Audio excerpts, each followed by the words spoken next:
to victory through V2K. Your voice, your victory.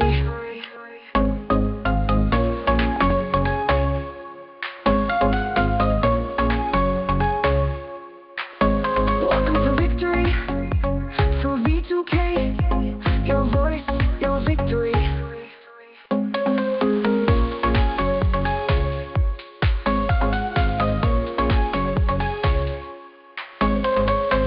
Welcome to victory through V2K. Your voice, your victory. Your voice, your victory.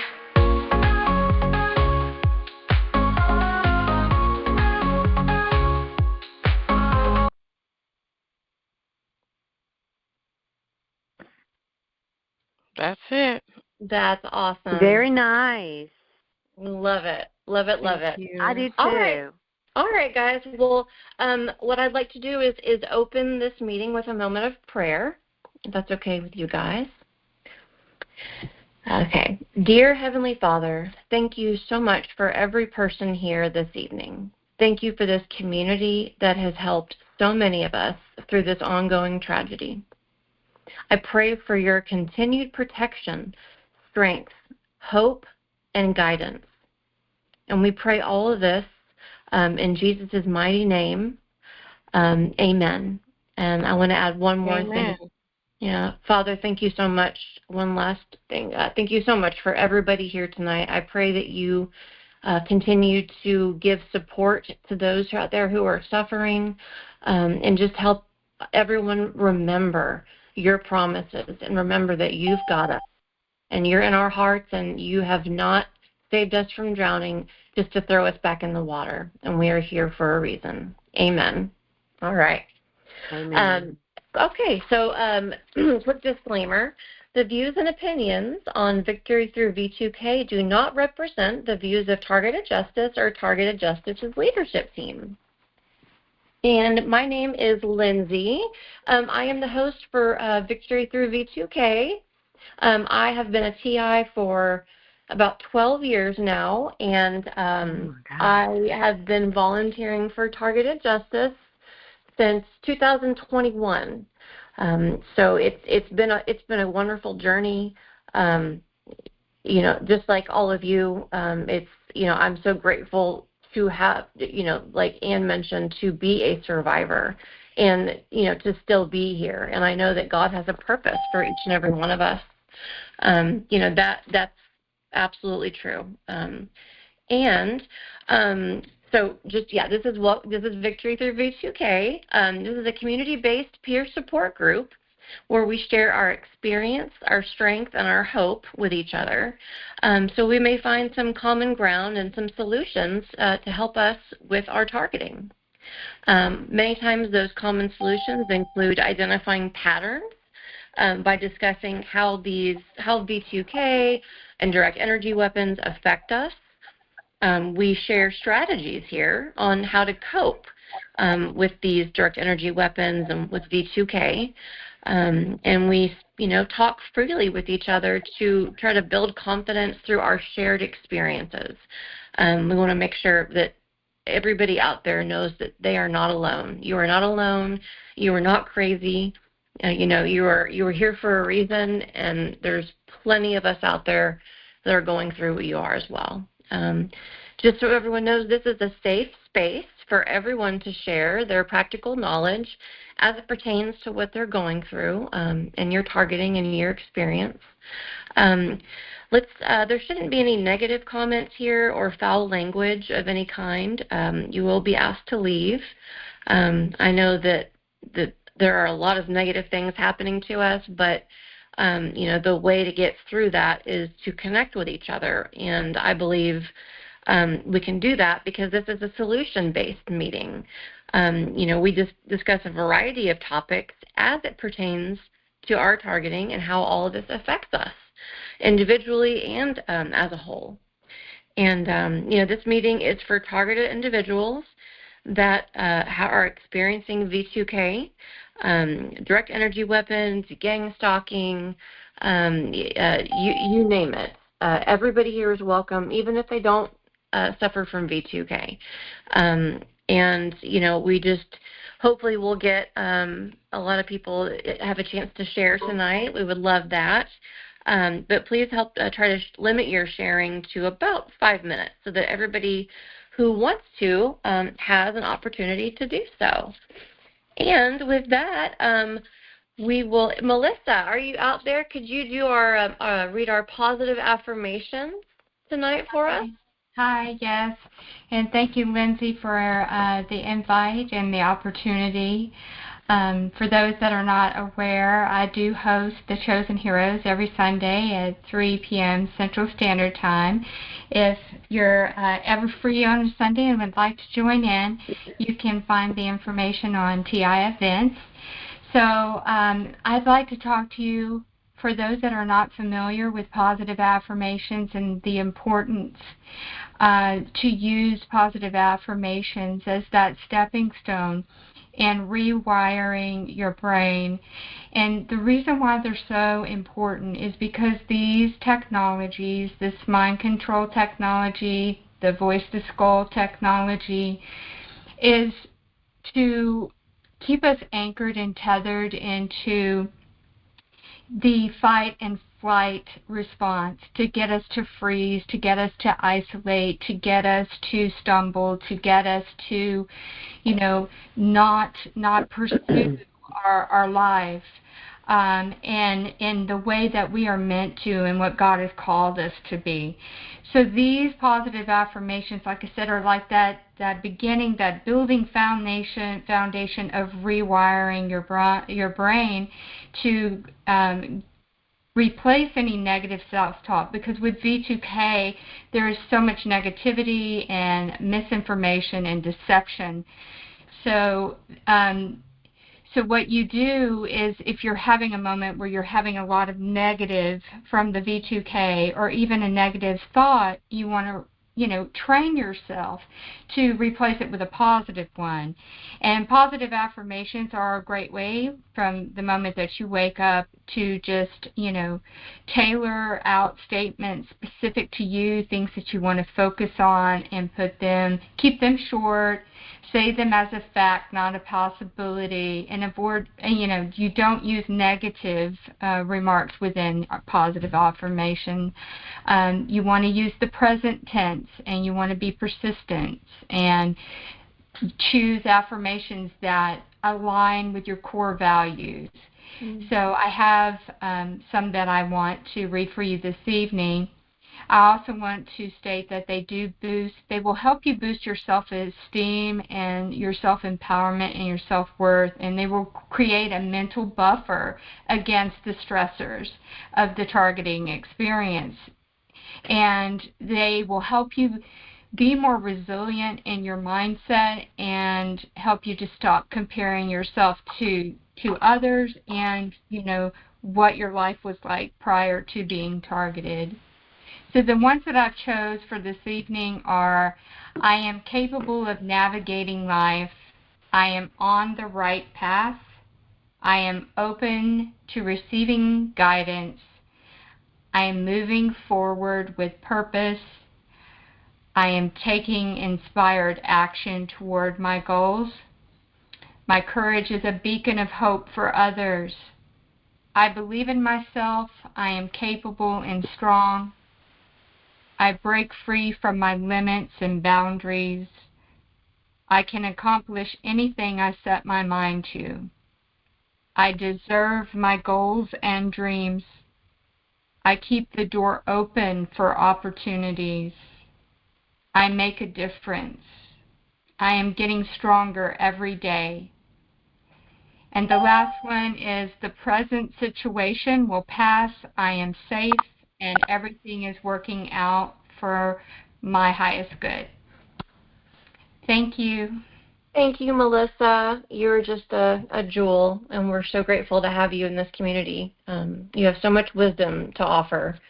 And yeah, I definitely think everybody, if they haven't yet have seen your podcast, I really encourage everybody to try to become a part of that and to watch the things that Melissa brings on her show and her words of advice and wisdom. It's just wonderful.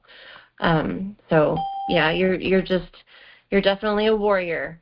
You're awesome. Thank you, And so Melissa. are you, Lindsay. Thank you so much. I Yeah, appreciate it. actually, what I like to do real quick also is read a poem that somebody sent me as a result to me being on your show last Saturday. I had asked, and I still ask anybody in this community to, if there's anything that you'd like to send us, if there's any suggestions or ideas of things that would help inspire you guys that we can do and add on this call, please feel free to email me. I'll put my email in the chat here really quickly.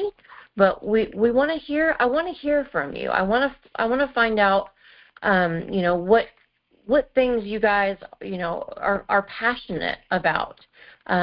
Which things in the community maybe that are happening to all of us as TIs that maybe we haven't discussed, or things that you need, information that you want to hear. So this poem is called "The Awakening." The painted sky speaks to me. The rustling leaves whisper in my ear. I'm now privy to nature's secrets. She tells me she's glad I'm here. Where have you been? She inquires. I say I'm not quite sure. I may have been to hell and back, and now I've found a cure. The cure is all around me. It's in the sky, the trees. It's in the calling of the loon. It's in the gentle breeze. But I could not see, I could not feel, I could not hear your call, till one day you awakened me, and now I claim it all. The love, the joy, the pain, the sorrow, I can now embrace. I need not run away from me, nor seek to hide my face.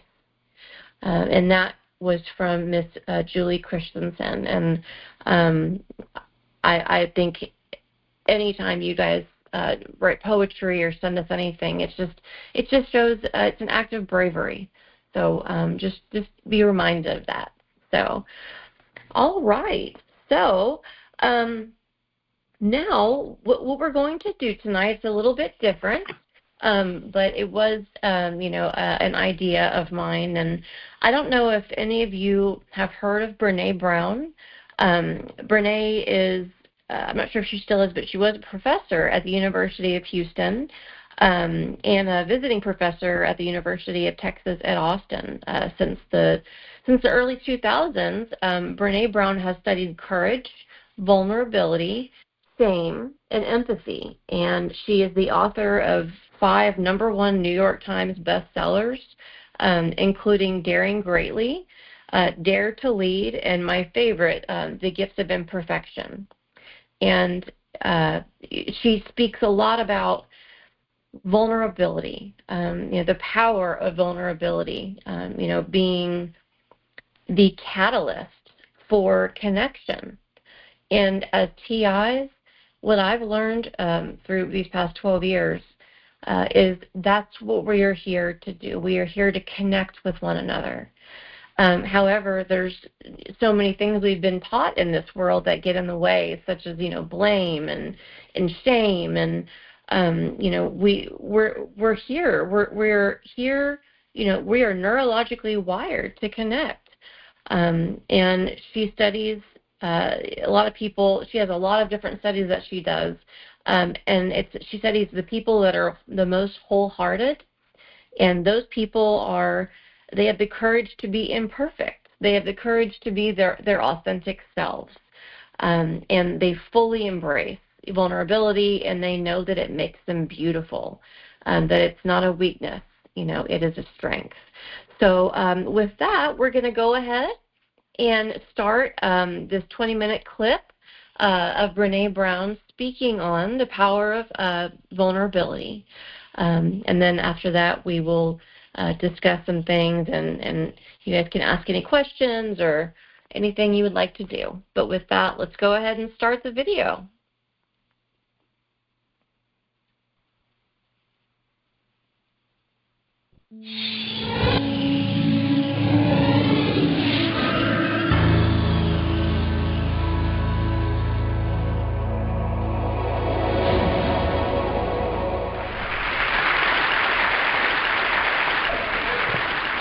So I'll start with this. A couple of years ago, an event planner called me because I was going to do a speaking event. And she called and she said, I'm really struggling with how to write about you on the little flyer. And I thought, well, what's the struggle? And she said, well, I saw you speak, and I'm going to call you a researcher, I think, but I'm afraid if I call you a researcher, no one will come because they'll think you're boring and irrelevant. And I was like, okay. And she said, but the thing I liked about your talk is, you're a storyteller, so I think what I'll do is just call you a storyteller. And of course, the academic, insecure part of me was like, you're going to call me a what? And she said, I'm going to call you a storyteller. And I was like, oh, why not Magic Pixie? I was like, let me think about this for a second. And so I tried to call deep on my courage. And I thought, I am a storyteller. I'm a qualitative researcher. I collect stories. That's what I do. And maybe stories are just data with a soul, and maybe I'm just a storyteller. So I said, you know what? Why don't you just say I'm a researcher storyteller? And she went, there's no such thing. So I'm a researcher storyteller. And I'm going to talk to you today. We're talking about expanding perception. And so I want to talk to you and tell some stories about a piece of my research that fundamentally expanded my perception and really actually changed the way that I live and love and work and parent. And this is where my story starts. When I was a young researcher, doctoral student, my first year I had a research professor who said to us, here's the thing, if you cannot measure it, it does not exist. And I thought he was just sweet talking me. I was like, really? And he's like, absolutely. So you have to understand that I have a bachelor's in social work, a master's in social work, and I was getting my PhD in social work. So my entire academic career was surrounded by people who kind of believed in the life's messy, love it, and I'm more the life's messy, clean it up, organize it, and put it into a bento box. And so to think that I had found my way, to found a career that takes me, really one of the big sayings in social work is lean into the discomfort of the work. And I'm like, knock discomfort upside the head and move it over and get all A's. That was my mantra.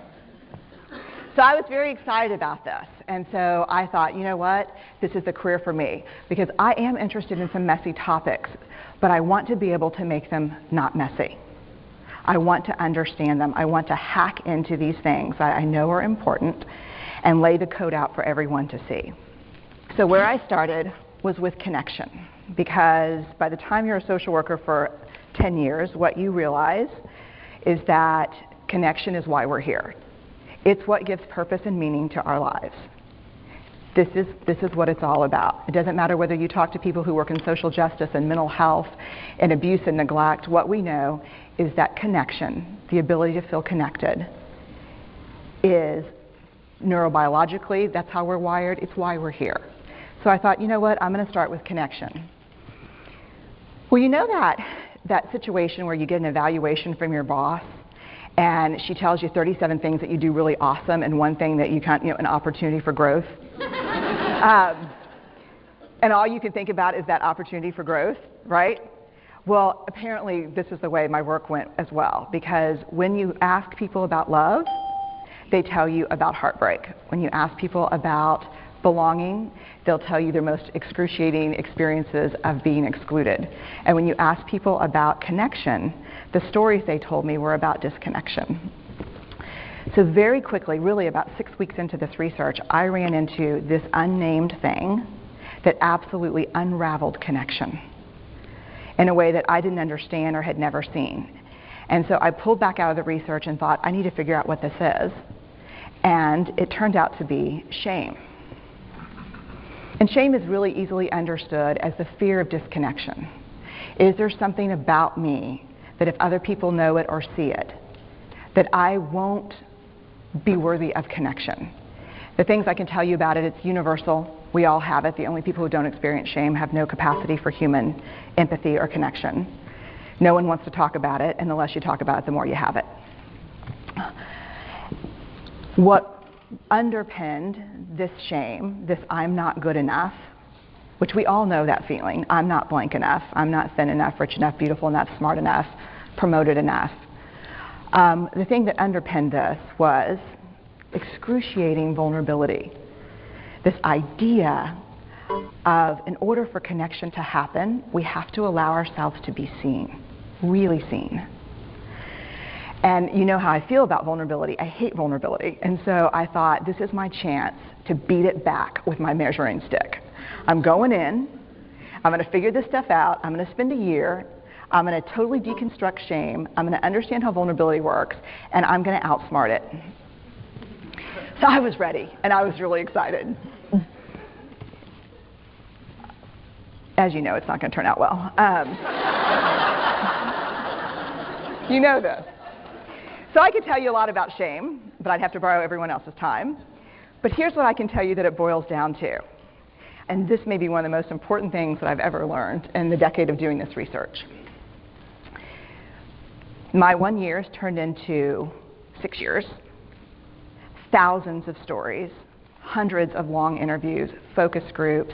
At one point, people were sending me journal pages and sending me their stories, thousands of pieces of data. And 6 years.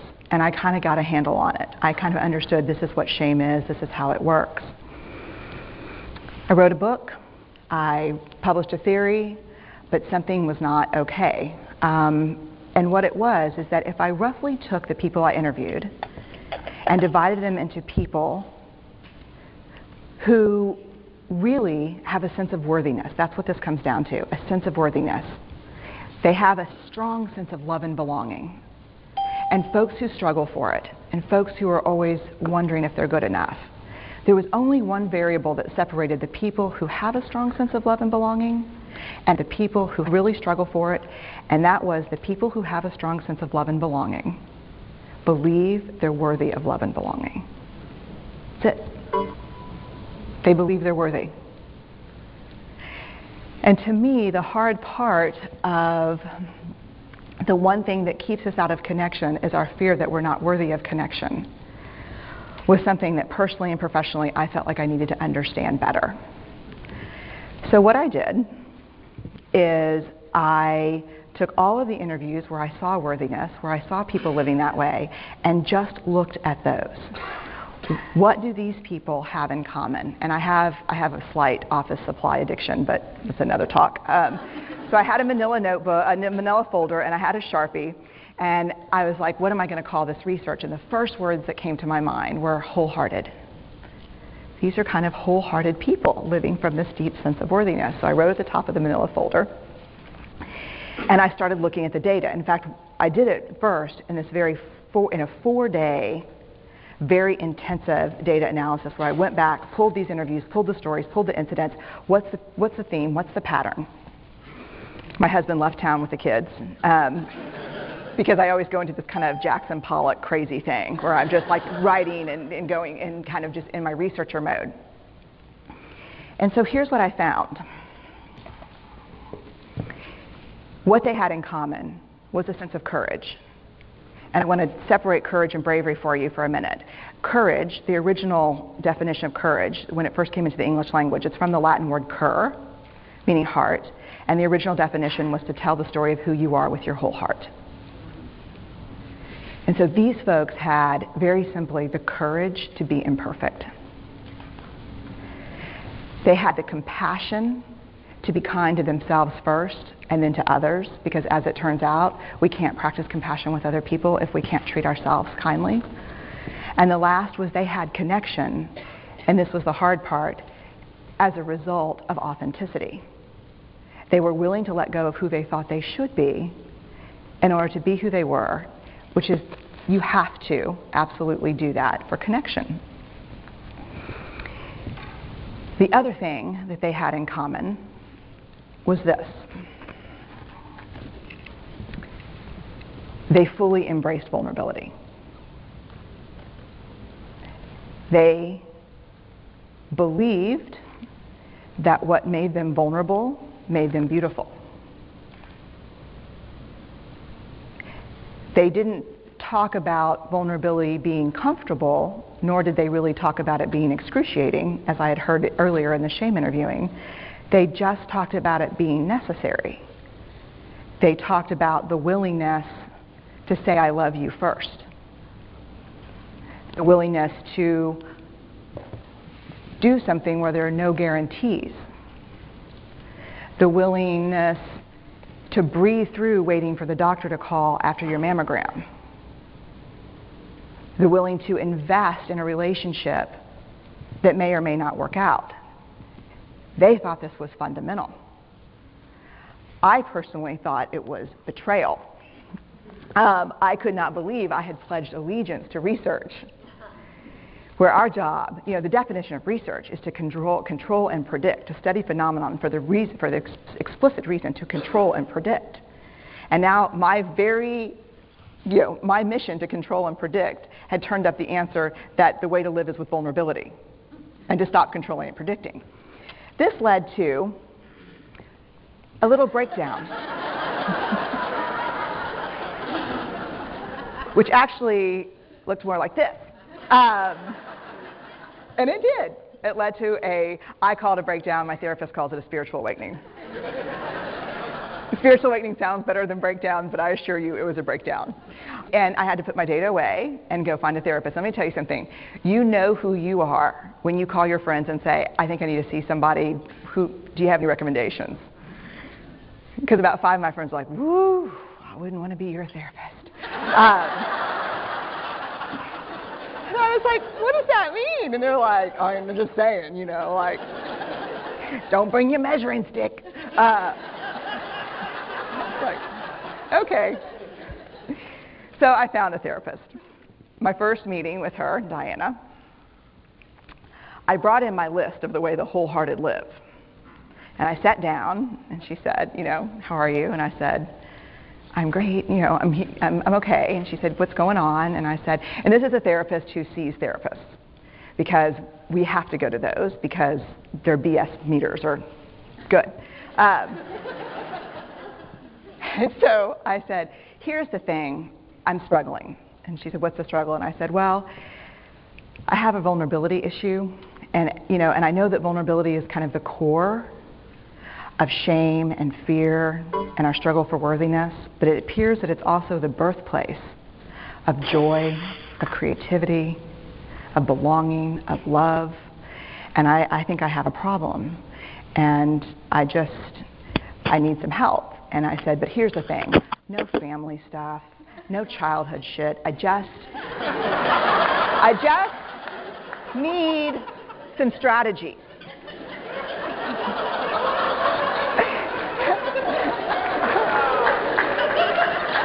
Thank you. So she goes like this. And then I said, it's bad, right? And she said, it's neither good nor bad. It just is what it is. And I said, oh my God, this is going to suck. And it did, and it didn't. And it took about a year. And you know how there are people that, like, when they realize that vulnerability and tenderness are important, that they kind of surrender and walk into it? A, that's not me. And B, I don't even hang out with people like that. For me, it was a year-long street fight. It was a slugfest. Vulnerability pushed, I pushed back. I lost the fight, but probably won my life back. And so then I went back into the research and spent the next couple of years really trying to understand what the wholehearted, what the choices they were making, and what are we doing with vulnerability? Why do we struggle with it so much? Am I alone in struggling with vulnerability?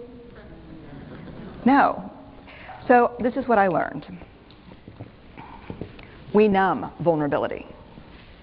When we're waiting for the call, it was funny, I sent something out on Twitter and on Facebook that says, how would you define vulnerability? What makes you feel vulnerable? And within an hour and a half, I had 150 responses. Because I wanted to know, what's out there. Having to ask my husband for help because I'm sick and we're newly married. Initiating sex with my husband. Initiating sex with my wife. Being turned down. Asking someone out. Waiting for the doctor to call back. getting laid off, laying off people. This is the world we live in.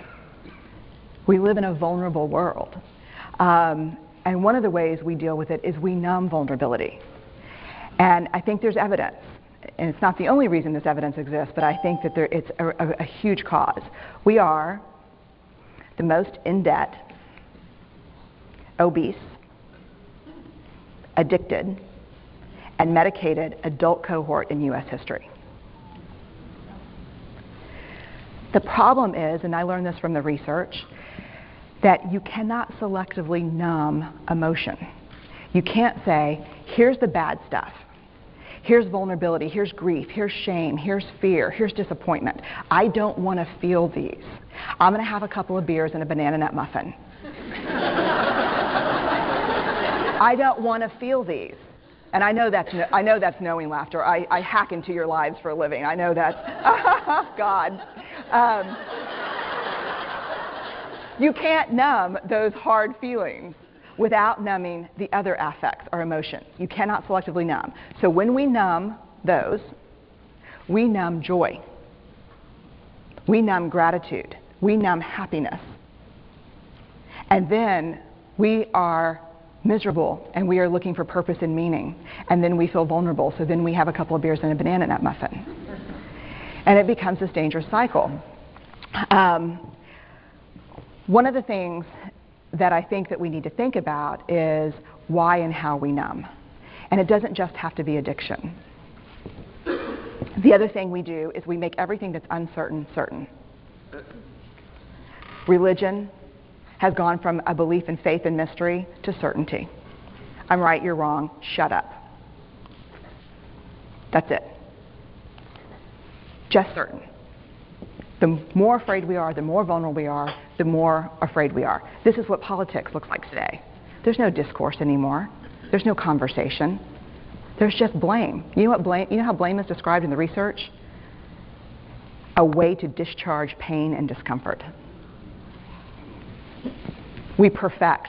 If there's anyone who wants their life to look like this, it would be me. But it doesn't work, because what we do is we take fat from our butts and put it in our cheeks. Which just, I hope in 100 years people will look back and go, wow. You know. And we perfect, most dangerously, our children. Let me tell you what we think about children. They're hardwired for struggle when they get here. When you hold those perfect little babies in your hand, our job is not to say, look at her, she's perfect. My job is just to keep her perfect, make sure she makes the tennis team by 5th grade and Yale by 7th grade. That's not our job. Our job is to look and say, you know what? You're imperfect and you're wired for struggle, but you are worthy of love and belonging. That's our job. Show me a generation of kids raised like that and we'll end the problems I think that we see today. We pretend that what we do doesn't have an effect on people. We do that in our personal lives. We do that corporate, whether it's a bailout, an oil spill, a recall. We pretend like what we're doing doesn't have a huge impact on other people. I would say to companies, this is not our first rodeo, people. We just need you to be authentic and real and say, we're sorry, we'll fix it. But there's another way, and I'll leave you with this. This is what I have found. To let ourselves be seen, deeply seen, vulnerably seen. To love with our whole hearts, even though there's no guarantee. And that's really hard, and I can tell you as a parent, that's excruciatingly difficult. To practice gratitude and joy in those moments of kind of terror when we're wondering, can I love you this much? Can I believe in this passionately? Can I be this fierce about this? Just to be able to stop and instead of catastrophizing what might happen, to say, I'm just so grateful. Because to feel this vulnerable means I'm alive. And the last, which I think is probably the most important, is to believe that we're enough. Because when we work from a place, I believe, that says, I'm enough, then we stop screaming and start listening. We're kinder and gentler to the people around us, and we're kinder and gentler to ourselves. That's all I have. Thank you.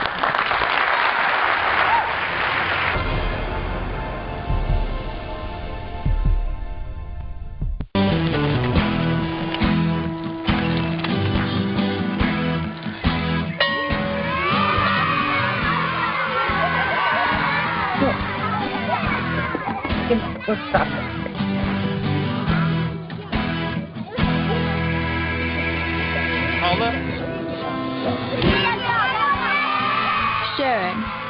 That's video on the Human Network. Siska, welcome to the Human Network. All right. All right, guys. So that was, thank you for doing that, Tranquility. That was Brené Brown talking about the power of vulnerability. I wanted to share this with you guys because I think it's important to talk about the fact that our struggle, especially, as TIs, we're knee-deep in all of this. I know that, before I began to be targeted, I used to be a perfectionist. And I thought I had to do something this way and look that way and be this successful. And I feel like all of my priorities were out of whack. And, ever since, I've been targeted, I've gone through a lot of therapy. I had an issue with addiction, and I went to treatment. I went to AA meetings. I went to, I got very, very involved in those self-help programs because they taught me how to love myself. And I know that might sound cliche, but when we're a target of all of you of V2K and everything that we're going through, I mean, it's like Melissa mentioned, we're in a constant state of fight and flight. It's like living in a state of shock, not able to completely get out of that and having to try to live our lives at the same time, wondering if there ever will be, if we'll ever get our lives back, if we'll ever get to live a normal life again. I find myself, becoming jealous of the normies around me sometimes. I'm not really a jealous person, but, I just remember, what life was like beforehand. But I also know that through all this pain and through having, going through all this torture of this program, I have had to rebuild my life. It was either that or slow suicide, to be honest. And I know that many, many people out there are, that's their story too. And that's why surviving all of this and coming together on these calls to discuss this with each other is so, so important, because, what she talks about, especially being in shame, that's the number one thing that they want, right? They want us to feel shame. And, it causes us to believe that, we're unworthy and unlovable, being a TI. And, it relies on, people believing that their experience, with this insecurity is unrelatable, which creates a whole sense of loneliness. And it causes people to believe that no one else could possibly understand, our situation, which leads to the development of 3 factors that allow shame to grow, which are secrecy, silence, and judgment. And, a lot of this, they want us to believe that, no one understands what we're going through. And that's why I love these calls, is that we may all have different, targeting symptoms, but we're going through this battle together. We're all experiencing, fear. We experience secrecy. We experience, judgment, whether it's self-judgment or judgment of the people that we, believe are doing this to us. And what I like about what Brené Brown speaks of, one of my favorite books is The Gift of Imperfection. This woman single-handedly, by reading her books, taught me how to have boundaries. And she talks about living authentically. right? And to do that, we have to let go of other people's expectations. Authenticity is the process of accepting ourselves for who we are, and abandoning the idea of who we're supposed to be. 1500 and the IBM AT with Lumina. Lumina got much more sophisticated because the picture came in full color. Hey guys, make sure we're all on mute real quick. Sorry, I'll let you talk in for a second. But so we're by placing value on our own needs and our identity. Authenticity helps develop our sense of self-worth. There are 3 requirements for authentic living. Embrace imperfection, and the way I see that is embrace, the targeting things that are happening to us. Create boundaries, learn to love ourselves and, separate ourselves from the things that the V2K are telling us that we are. I think instead it's so important that we decide that, not them, and that takes, action. And then 3, being willing to be vulnerable. I know most of us are so scared to be vulnerable and so scared to connect with one another because we're in this culture and we're taught that being a TI means, people are after us and there's perps and TIs, which, obviously is true. And then sometimes we get so caught up spending our time wondering if we can trust anybody. And I get it. This is so traumatic, what we are all experiencing. But what I do love about, this whole authenticity, and we get to be the ones that choose our, how we react. And as we all know, when we're in the beginning, I know at least for me, they always want, I feel like the whole concept of this program was trying to get us to react unfavorably, react in anger, react in fear, you name it. And once we get to the point where we learn how to stop doing that, where our brains are entrained to not react, we have so much stuff that we keep inside. And that's why I love this community, because I can come on the call, or I can call one of my TI buddies, and tell them what I'm going through, and tell them what I'm hearing, and tell them, and they understand even when no one else does. But the point of the matter is we're all human beings. Whether we are a TI, a perp, anyone else, we still have the power. Even though many of our freedoms have been taken away from us, we have the power to choose our attitude. We have the power to choose to have a positive attitude in light of no matter what circumstances that we're going through. And, this is a place where we can come and, we can vent and we can, but I also showed you that video because I think humor is so important here. I talk to so many TIs who always, after I talk to them for an hour, they're saying, I haven't laughed in forever because of what we're going through.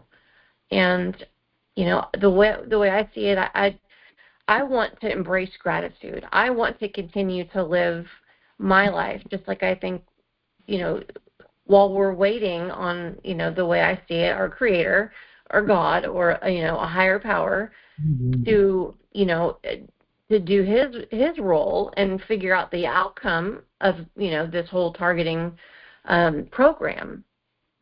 In the meantime, I feel like all we're responsible for is making the effort. And, today I wanted to make the effort to come here on this call and tell you that, I'm vulnerable. I'm scared of that I can't trust people. I'm scared that I will meet somebody who I think is a TI, and all of a sudden I realize they are taking advantage of me. And I wanted to come in here and say that because I can tell you, in my 12 years of all of this community, targeted justice, TI events, all of these different groups, are designed for all of us to come together and connect and get rid of that fear. And the way I feel that is by taking action and by building relationships with one another. And sometimes we have to take a chance. And I know that I have made so many good friends in this community. And at the end of the day, people will always get what's coming to them. We will all be held accountable for what we do in this life. And I just believe that, having a positive attitude and trying to keep, like Melissa, like positive affirmations going, we have to retrain our brain. That's hard. This is hard work, which is why everybody on this call is a survivor, is a warrior. This freedom doesn't come cheap. All kinds of freedom does not come cheap. You have to work for it, and that takes years. Nothing happens overnight, but I can tell you that this program has been a bittersweet, situation for me. It has been horrendous and painful and scarring and just, turn my life completely upside down. But it's also helped me grow into the person I am today. It's also giving me friends who show me every day by their actions that they are true friends in this community. And,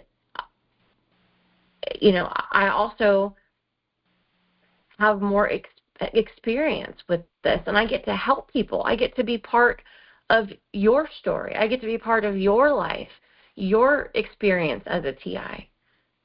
And that in of itself gets me out of myself, and even if just for, once or twice that day, gives me that joy.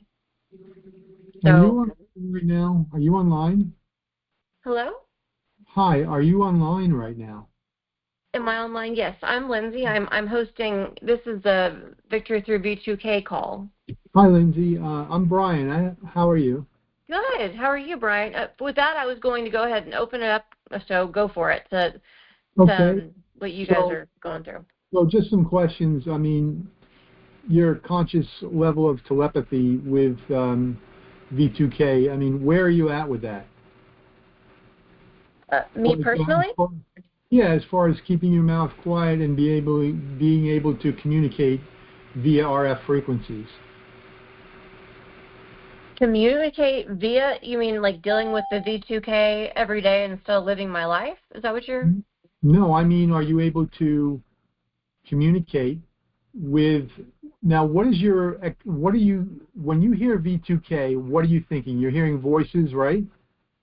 Yes, I try, as a TI, I try not to communicate with my V2K. I did it for years.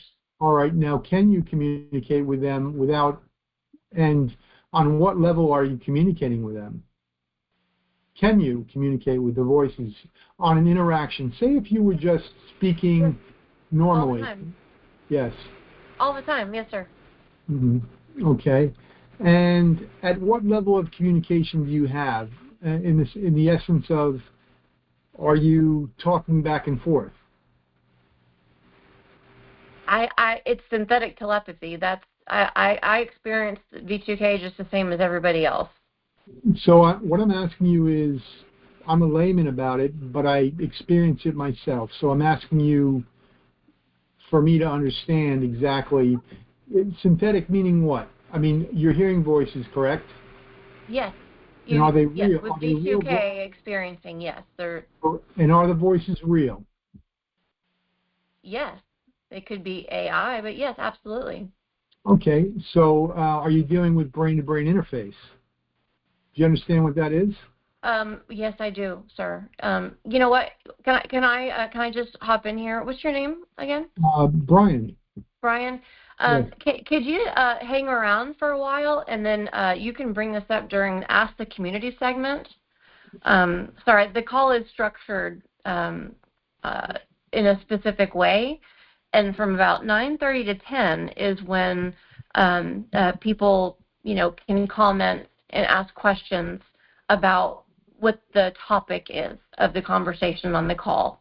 So if you wouldn't mind, please stick around until then, and you're more than welcome to ask me those questions, or anybody else might be able to help answer them too. All Okay? right, that's great. I don't mean to intrude. No, you're not intruding at all.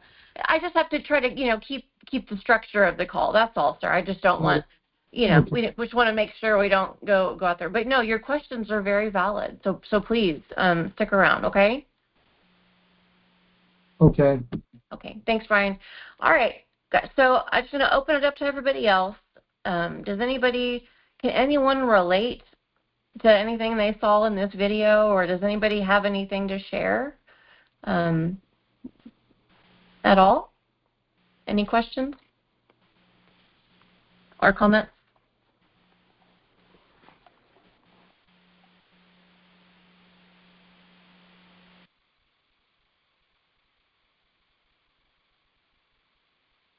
Does anybody out there understand or feel like to me, I feel like she was speaking about a lot of things that happened in my life, especially as a result of being a TI. And so I try to have a positive mindset. I know she talked a lot about shame. Does anybody experience any of this as a TI out there along your journey? No? All right.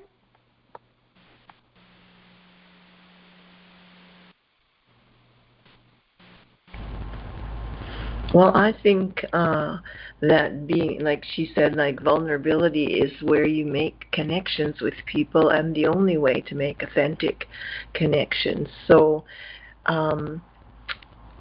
it is a bit of a challenge. I mean, it's a challenge for everybody anyways to be vulnerable with who you are.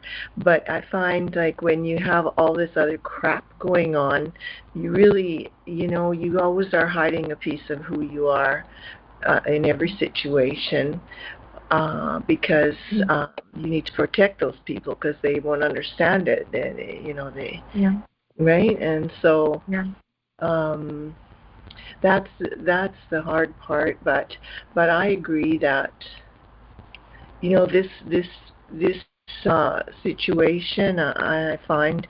In this community, people are more vulnerable than most places and able to express their vulnerability, which is very reassuring. Like, people are very thankful and grateful often and kind, and that's not always the case in everyday life.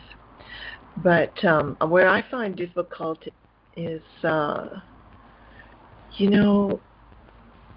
with those shaming activities that in our treatment, like with the silence and the gaslighting of our governments and our law enforcement, and I had a call today from the police.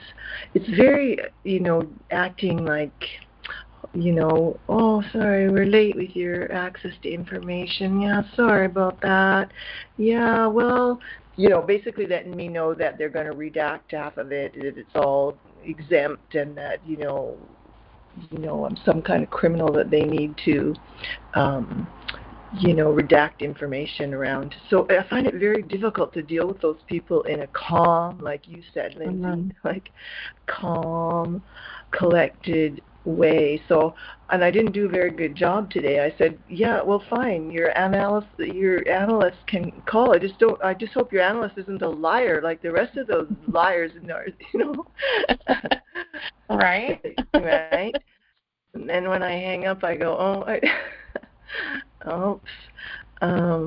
It's hard to, hard to not react. And I think like you and many that I don't react, like I don't pick up an axe and go out and act like a maniac when I'm tortured. But in those situations where you're gaslit, like, and mocked and silenced and shamed, and you know, because someone calling you a criminal is not a fun thing. When you know you know, it's a cover up, I guess, but or a frame up, I don't know, but that is a shame-based kind of construction that makes you, you know, it's hard not. I mean, I don't really take it on, but I'm just saying it is difficult. It is. For me to stay calm. But I do like the vulnerability part, and I do like the vulnerability in the community, and yeah, I'm very appreciative. I haven't made really close connections, but I'm really appreciative to hear people's voices and, you know, and gratitude and. Yeah, absolutely. Yeah, thanks. That's all. And you know, it's a process. You know, I remember when this first started, I would be so angry. I'd be screaming on the phone. I mean, just, you know, like you said, acting like, you know, just like they wanted me to. Right? Yeah.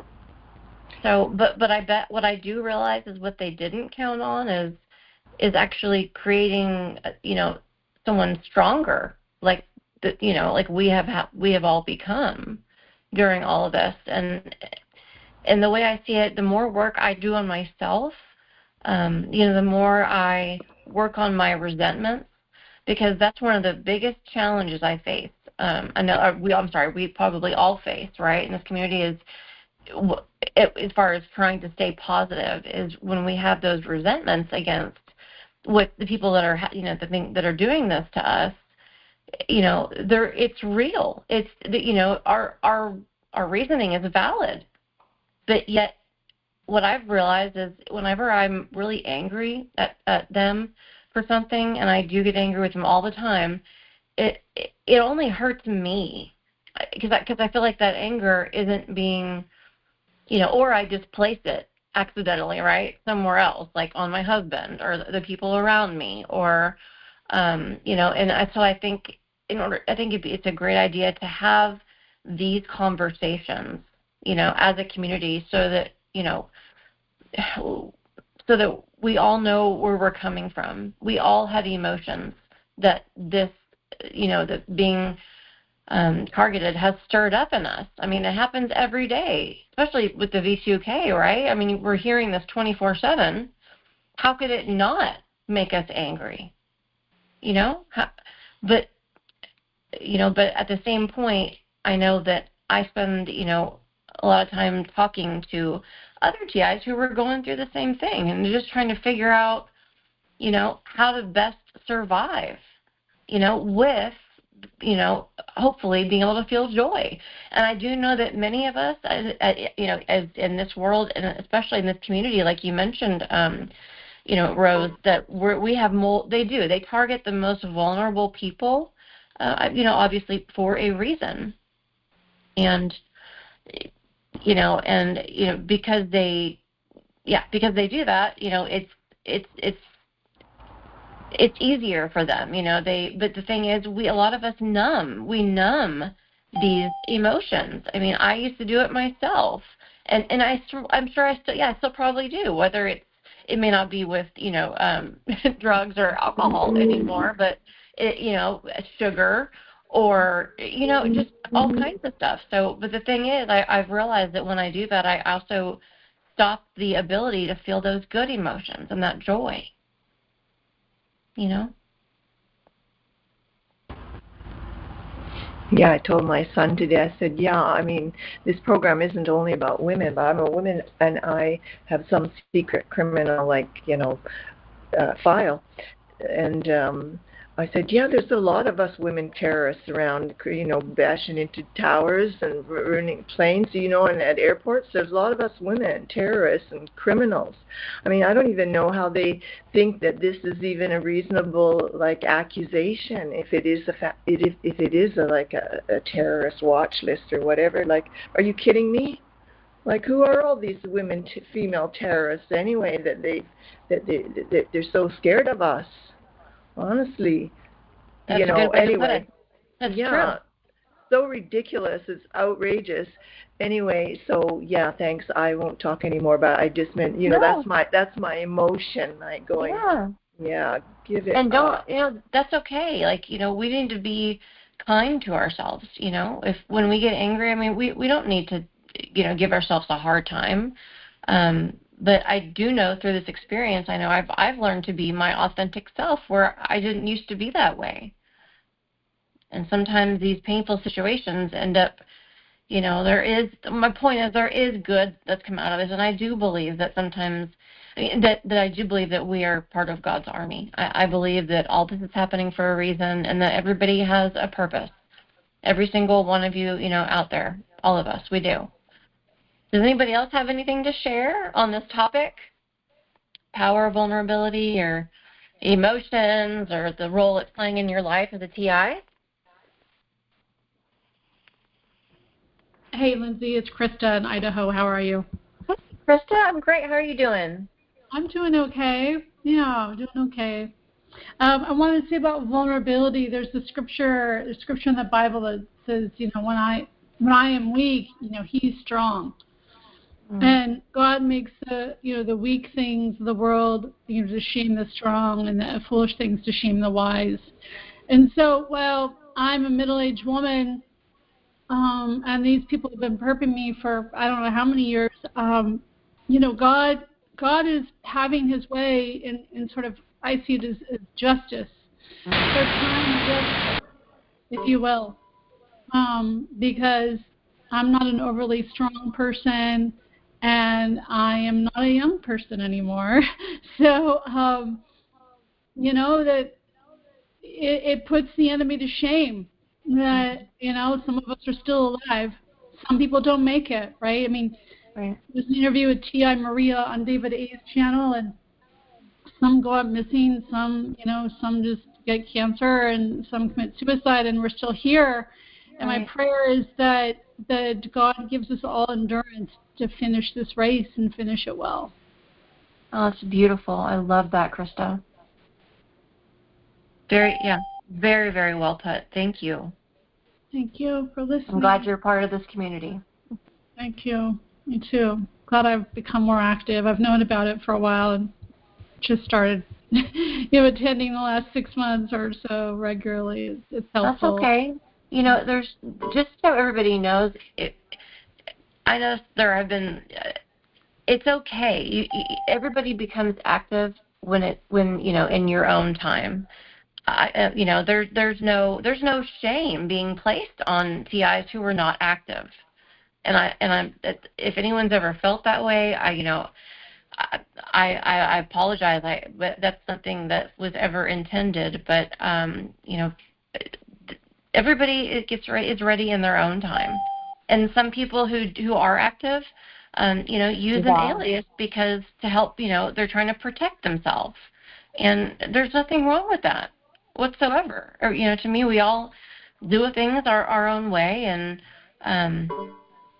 the way I see it is we're all just trying to turn this negative, into a positive. And we're all trying to come together as a team, if you will, Yeah, I hear you. I just wish I had gotten involved sooner. That's all. Okay. No regrets, right? I wish I would have gotten involved sooner too. Yeah. I hear you. Yeah, it's God's timing. It's I pray for His will every day, not mine. And I know that I can trust Him way more than I can trust my own decisions. So. Amen. Amen. All right. Anybody else out there want to weigh in on this topic? Hi. Can you hear me? Yes, ma'am. Okay. My name is Shirley. This is the first time on this call. Oh. And welcome, I'm sir. 75 years old, and I've been heavily targeted in gang stalks for 25 years that I know of. And I just want to give a testimony to the fact that the only reason I have survived at all is because of the power of Jesus Christ in my life. It is the only reason. Is His power to give me strength to go on from day to day. And He is the only thing that has ever really helped. And He does subdue my enemies, even though they are very fierce. And he gives me strength from day to day. And I love the faith that I've heard on this call tonight. Mm-hmm. And that is the power that we need, that is going to get us to go from day to day. Because it is a very, very, very hard life. And it's craziness. And for anyone on this call that is surviving, which you all are, I give you a lot of credit, but I'm telling you, your greatest strength and power and victory is going to come through faith in Jesus Christ. That's just my own personal testimony. That's wonderful. I completely agree with you. And his timing's pretty amazing. I think it's no coincidence, right? That, Ms. Shirley, that you're on this call tonight, I went for 22 years without knowing one person, without knowing the name, that there was a name for what was being done to me. Wow. Without having to walk it completely alone. And my only strength was Jesus Christ. And then I found out about Bride Ministries, which many people on this call might be familiar with, and you might be. And found out, oh my goodness, there's a name for this. But I never, ever doubted myself, because I knew I wasn't crazy, and I knew the things that were being done to me were very real. But no one else would believe me in the beginning. I never imagined no one would believe me. Why wouldn't they believe me? I know. I'd always told the truth. And and I learned that you really can't expect people to understand what they're not capable of understanding. And it's not their fault. It's just, and it's, obviously set up this way, that the more you talk, the more you try to get people to understand, the more you look like a fool. Right. And that's done to you intentionally. And so I've just had to learn to navigate, and it's very isolating.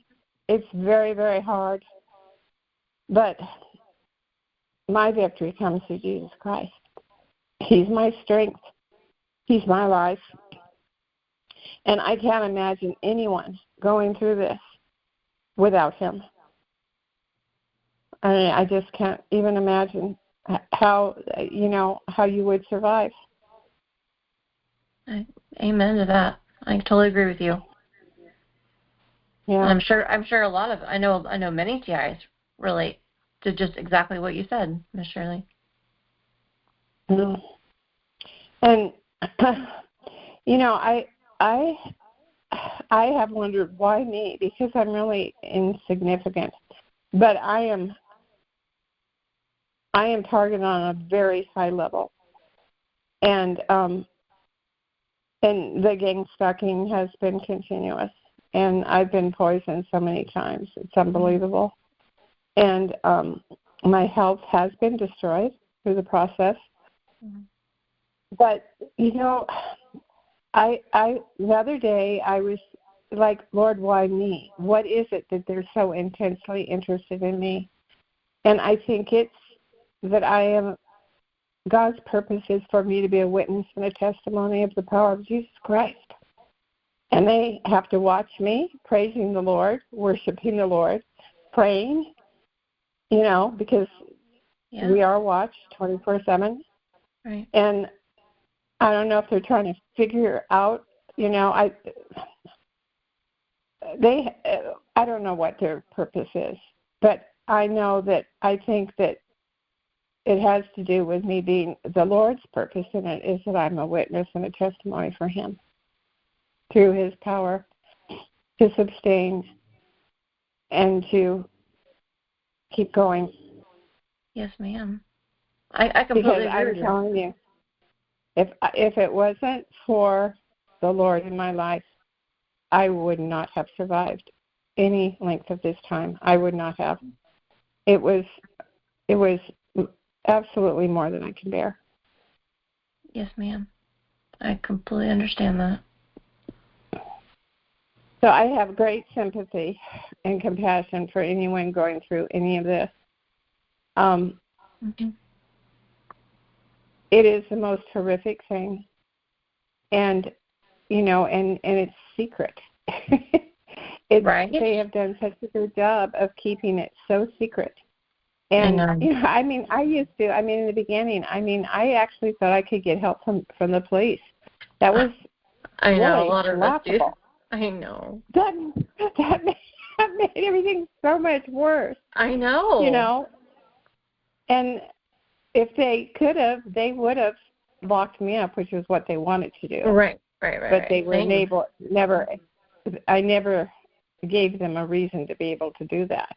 Right. And but I mean, I did crazy things to try to protect myself from being poisoned. I mean, none of them did any good. Nothing worked that I did. And when this whole thing started in the very beginning, and I just went, Lord, what on earth is going on? I mean, I had this normal life, and my life was all of a sudden turned upside down and crazy. Mm-hmm. I felt the Lord say to me, you have to fight this in the spirit. If you fight it in the flesh, you're going to get creamed. That was all I heard him say to me. And I'll tell you what, that turned out to be such truth. And what I still thought I was fighting things in the spirit, but I was doing all these things to try to protect myself that just made me more of a challenge. Right. And it just made things worse. And so, I mean, we have to use common sense, and we have to do what we have to do to be able to keep our minds together. But, I had at one point the most sophisticated locks put on my door. I paid $1,000 for this one lock. And, no one was supposed to be able to break through. It was laughable. I think the locksmith was part of them. I mean, and they just broke the lock is what they did. Yeah. And everything that I did like that to try to protect myself, it was just futile. Now I have the cheapest locks on my door, because it's not going to make any difference. And then I had a security system put on, which they broke through that. And then the police got mad at me because I'd leave and it would call the police. And the police would come and they didn't see anybody. I mean, none of that worked. None of it worked. The only thing that has worked to protect me on any level is the holy angels and the Lord. Thank you so much for sharing that with us. Truly. I know there's a lot of people out there that there's a lot of methods of shielding that do help people. But as far as, just like you said, I believe that sometimes we forget that we're not fighting against flesh and blood. I believe we're fighting against the powers and principalities, in the spirit world. And there's so much. There's way too much evidence of that. It's obvious, but everyone has their own journey, and that's why we do all come together and discuss what's helped us, right? Right. So we can try to help each other. I'm not against people doing things to help themselves, because I honestly believe you have to do what you have it. If you find something that works, I think that's wonderful. Yeah. I mean, I think that's fantastic. But what has worked for me is prayer and spiritual things. The other things that I tried to do they were just way too strong for any of those things. Yeah. And way too smart. Yeah, absolutely. And I used to say to the Lord, what on earth? I mean, who am I? To fight against these powerful people and spiritual beings? I am no match for this, God. Right. How on earth have you let this happened to me. And I will tell you, I really, really struggled in my faith for a very long time. And I've been a Christian since I was 8.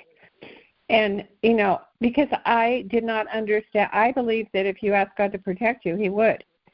But he wasn't protecting me from these things. And I really struggled in my faith. I mean, I wondered, did I do something that I don't know about that was like he's left me? And, you know, which I know he says he'll never leave us or forsake us. But, I mean, have felt very forsaken. Oh, yeah. Many times. Me too. And I really had a very hard struggle with my faith and felt like I was not loved by God anymore and that I had been rejected somehow, some way. And but I finally, you know, realized he does love me, and he must have, I don't know really what his purpose is in allowing all this, other than I would be a witness and a testimony of his 100% power. 100%, absolutely. Mm-hmm. But which I think has made me even more of a challenge to them to want to try to destroy me. But, you know, they can only do what God allows them to do. Exactly. And you know what I loved about also what you said is you said you never doubted yourself. You never thought you were crazy.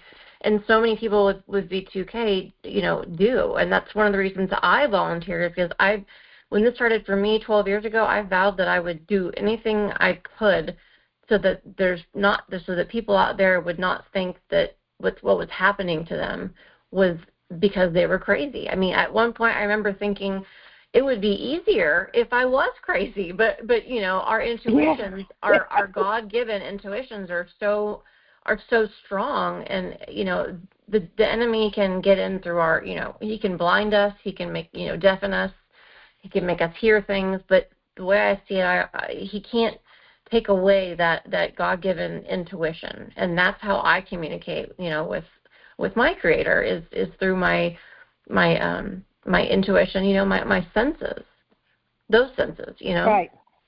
Right. Yeah. Well, thank you so much. Feel thank you for letting me share. No, thank you so much for coming. I'm so glad you got to, and everything you said, I'm sure you've touched lots of people. So, I would really, my whole desire through this thing is Lord, I just wish I could help someone else, you know, somehow encourage them, somehow give them hope that they have no one, like I had no one to talk to, no one that would understand them, just to listen to, you know, them, to let them vent. And, you know, I just haven't found people, you know, that I know personally. Most people, they're not going to tell you, you know, if they're targeted or gang stalked, because they know you wouldn't believe them. But a lot of people, I think, are walking around that carry this. I agree, you know, and that's what we're trying to do here is try to get people to use their voice. I mean, the voice is like a therapist told me once, that's the most powerful antidepressant on the planet is your voice. And at first, it's so hard to have one. And so, you know, that's what I personally encourage that quite a bit. But, please go on, you know, check out, you know, Targeted Justice and TI events and, you know, come on these calls, please. I mean, we want more people to be part of this community. And, you know, we want it to grow. There are power in numbers. And, you know, we're all on the same team here, no matter what organization or you know, what you believe in. I believe we're all God's warriors, and we're all on the same team. So I'm really grateful that you were able to come on the call tonight. And but with that, is there anybody else that wants to share? We're doing kind of a loose structure tonight. If anybody has anything they would like to share on the topic of the power of vulnerability, or just something in their own experience. Well, tentatively, Lindsay, I just want to know when I'd be able to discuss things with you. Should I wait for the end of this general topic, or when would it be appropriate to discuss things? That's a great question. Actually, can I put my number into the chat? Is it Brian, right? Yes, correct. Yeah, let me put my number in, and this is for anyone who has any questions. Sometimes I think it's best, like the very specific things like you're talking about. Sometimes it'd be easier just, for us to discuss it on the phone, unless anybody else has anything to say in regard to, I guess, the things that you're talking about. Because right now we're trying to, this is like a support call. We're trying to, give people emotional support in response to what they've been through. And your questions are yes, there are things that we talk about all the time as well. But yeah, if you want to go ahead and you can text me. I just put my number out there on the chat. So please, anytime, and we can discuss it, and I can get you some answers if you're looking for. Okay. I appreciate that. Thank you very much. Anytime. Anybody else out there want to share?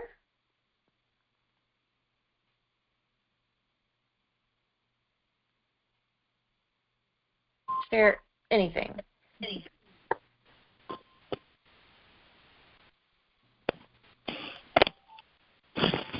Good evening. Good evening. I have a quick question. I have a question, please. I do not have voice call. However, my child has she has voice call, and she is also autistic. So a lot of time when she talking to them and repeating stuff, and when they're kind of like in her head and she's taking commands from them, right. Sometimes it gets extremely hard to try to get her focus if I'm trying to work with her or trying to tell her to do something. She's refraining from, cooperating. And I'm trying to figure out in what ways can I help her to kind of bypass her V2K and be more cooperative when she's engaging with me. Wow, that's a wonderful question. And what was your name, honey? I'm Shirley. I'm sorry. This is my first time on this call. It is your first time, or is not?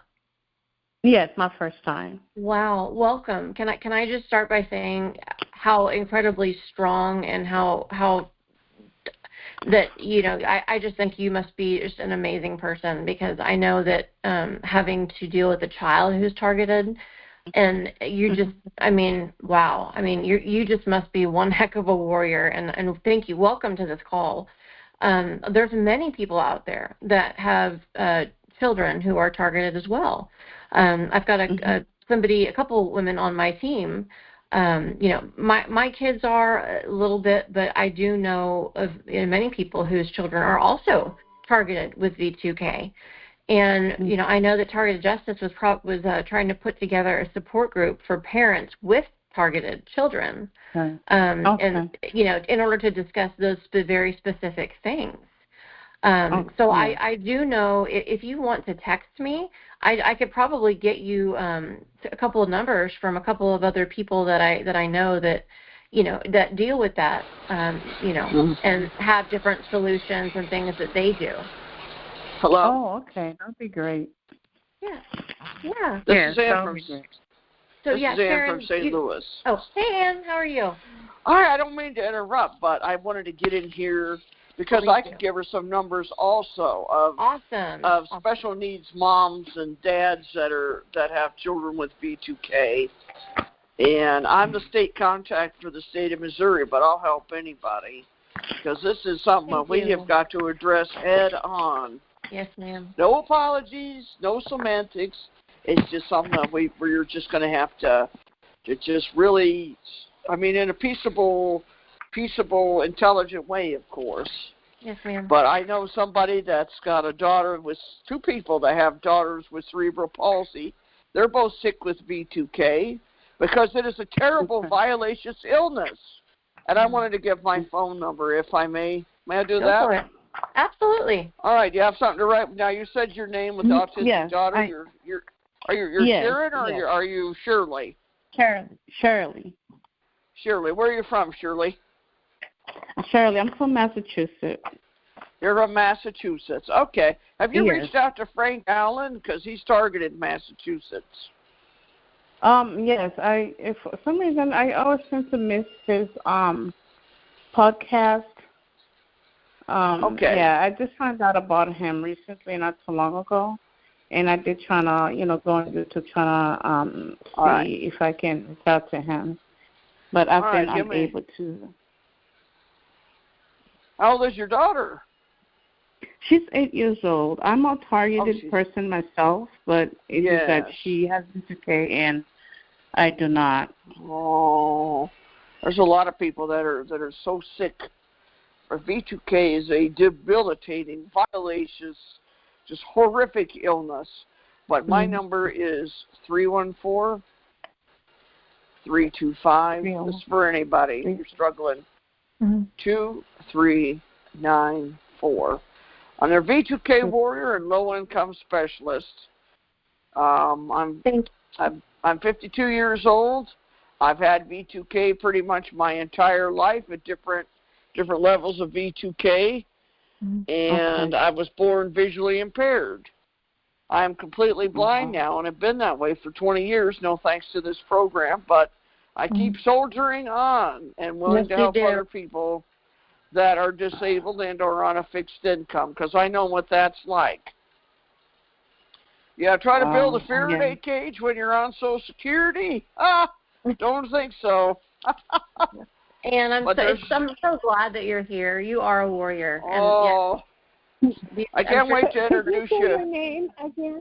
Could you say your name again? My name is Ann. I'm Ann from St. Louis, Missouri. And I can't wait to introduce her to some other families that have. There was a presentation over on X. It was formerly Twitter. And now, what level of autism is your daughter experiencing? It's I would say medium. It's a broad spectrum. She's on a low level, but not extremely low, I would say. She carries her task. She's very independent. She seems to be independent. She carries and follows command.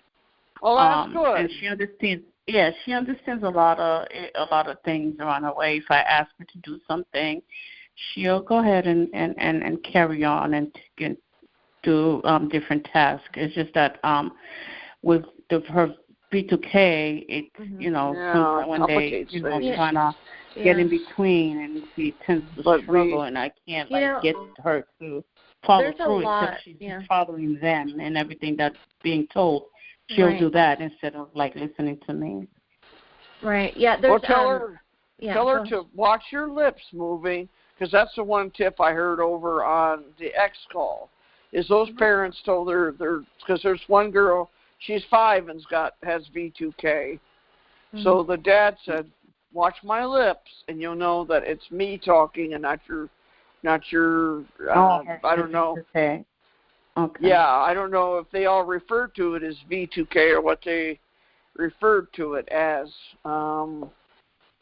But I was born listening. Yeah, I was born listening to a tone in my left ear. In fact, if you wanted to, you could take your daughter's hand and put it up to your neck so she could feel your vocal cords vibrating, kind of like you do with deaf people sometimes. And then she could understand that's you talking to her instead of the whatever she calls her V2K.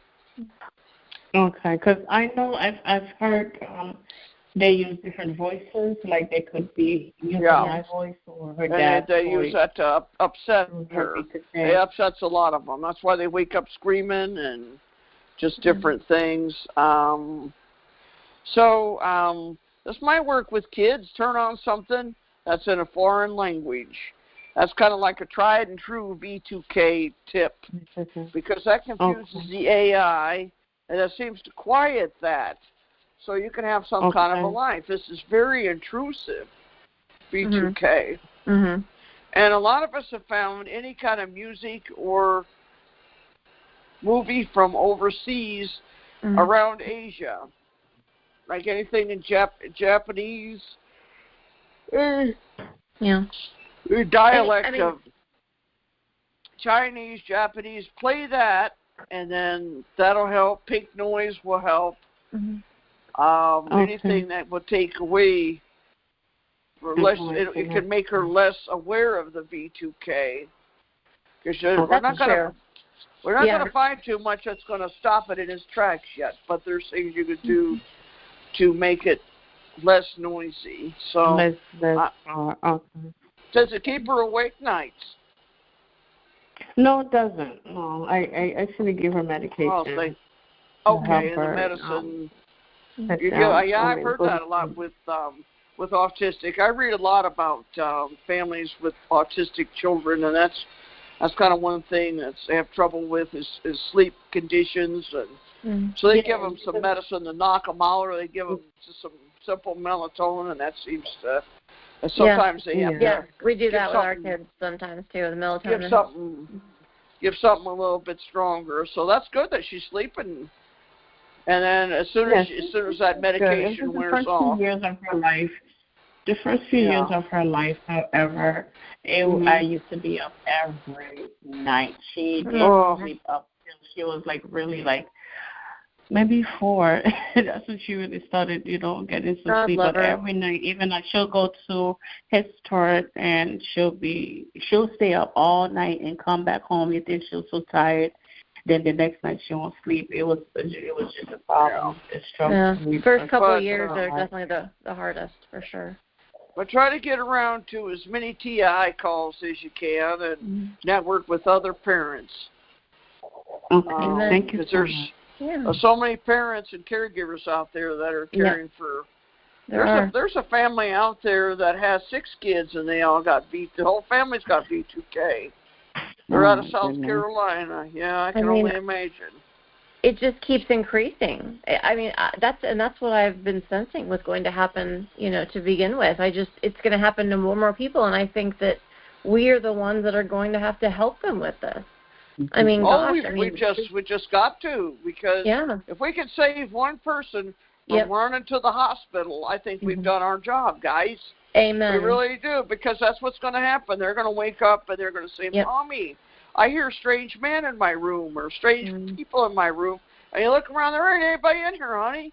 And then they keep it up, and they're going to run them up, and then they'll end up in the clutches of behavioral health, where I promise you it's going to be way worse in the hospital. Yeah. I know one thing. Is it Shirley or Sharon? No, it's Shirley. Shirley. It's Shirley. Yeah. Somebody else had a question too. But as far as the V2K goes, just like Ann was saying, to me, it took me years to learn to train my brain to ignore it. Okay. And the way to do that is I'm always focusing on all the other sounds around me. Where at the first 6 years, I would give my V2K an audience, and I'd be talking to people around me, and I wouldn't know what we were talking about because I was tuned in to the V2K. And then finally, I started listening to every little, the fan, the water running, outside, the crickets. I have to over focus on all those other sounds. Just like Melissa said, it's kind of, try to make it the background noise, right? Like when you go to a restaurant, Melissa had mentioned, you want to make it, there's background noise there. We can train our brains to do that. It just takes time. It just takes time. Okay, so I can start now since, I know it's a lot. Well, you're amazing. So, please keep coming back. Not only do we, know that we could help you and connect you with others that are going through that too. I think that you're going to be able to help a lot of people who are going through the same thing. So please keep in touch and keep coming back. My brother actually has V2K. Wow. He's in the mid-30s. He didn't know that what was going on with him. I've been, hospitalized. Attempt of suicidal attempts. And when I became a target, when he was well enough, and recently I just, communicated that with him, that you have voice to call, and I sent him a couple of videos, and he was able to watch it. He's like, oh my gosh, this is exactly this is what's been going on with me. And now he knows that he has voice to call, but right now they're leaving him alone because he's taking medications. So yeah. Yeah. That's amazing. I mean, if we can all just continue to, keep passing along this information forward, right? And I know sometimes it takes courage, especially if it's, if it's somebody who is, won't believe us or is, technically mind controlled to not believe us on purpose. It just makes it more difficult. But I mean, like Ann said, there are so many things we can do, and that's wonderful that you're able to get your brother that information, and if anything, just to make him feel like he is a part of something, he's not alone. Yeah. Thank you so much for the information. Of course. Thank you for coming on. Does anybody else have any questions for the community or anything they'd like to share? We have about 15 minutes left.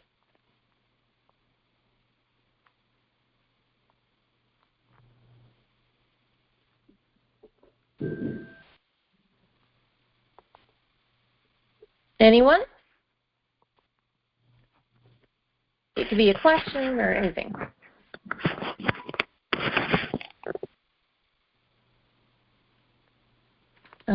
Or a comment or just anything that, maybe something's on your heart. It may be completely off any of the topic, but you just need to, feel like you need to get it out. This would be the chance to do that. What was the main topic again, Lindsay? I'm sorry. The power of vulnerability was the topic because I want to focus on our TI community being able to connect, and in order to do that, we have to, each one of us has to have the courage to, come on one of these calls or to, give our number out or to find other TIs who are friends or connect with people in your area, and that it takes work. It takes action. It does. Sometimes we just kind of forget that connection is what's going. I believe, the more we connect, the more more numbers that we build together. I know somebody, Trinkley, was mentioning, there's supposed to be about 400,000, people with V2K in America, yet we're only getting no more than 100 people on each one of our, on some of our calls. So, we're trying to find ways to get those people connected, right, to the community, and sometimes that takes action on our part, and, having to reach out and tell other people what we're going through, even though it sounds crazy. And I know that,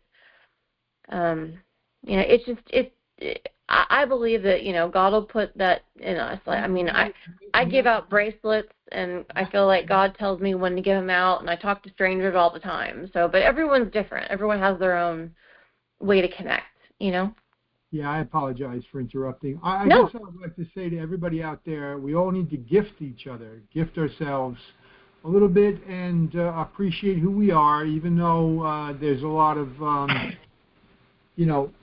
things coming in that we can't deal with as far as V2K goes, but we need to gift each other and say we're all worth something, and there's something out there for everybody, and just love yourselves. That's all I'd say about it. I love that. That's perfect. That's right on topic, too, Mr. Jim, for sure.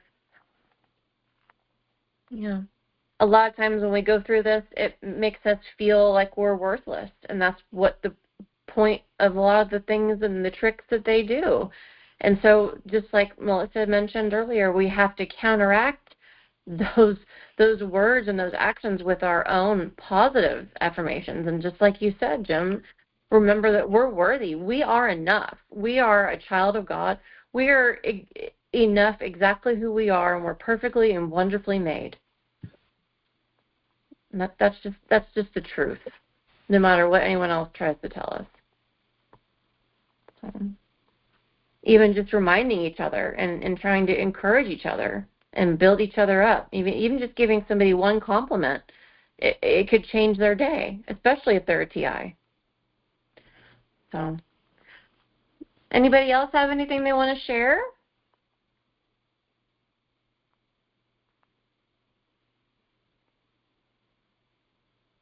A few minutes left.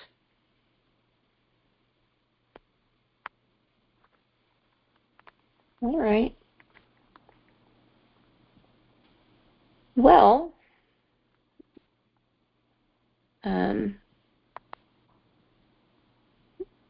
so anyone have a burning desire? That's what they call it. Anything they want to share? Last minute? Just that, Lindsay, I sent you a text and maybe Yes, sir. Yes, I'll I'll get right back to you, honey, as soon as we end. Okay, I promise. Yep. Thank you. All right, guys. Well, I hope you all have a wonderful week.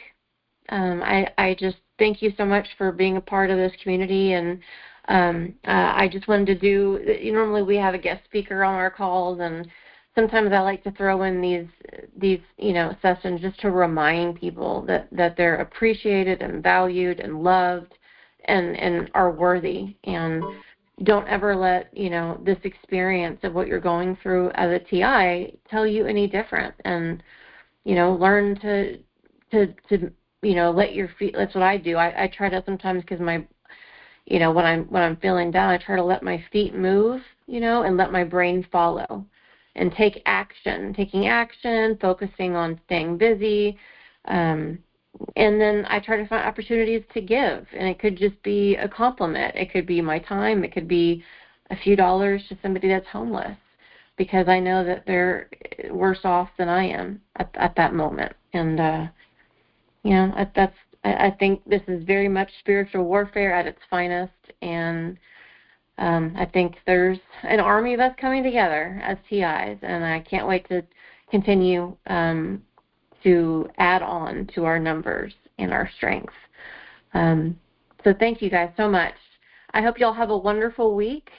And please, anyone reach out. I put my info in the chat if you need to, and I will get back to you as soon as I can. Okay, y'all have a great night. Thank you guys for everything.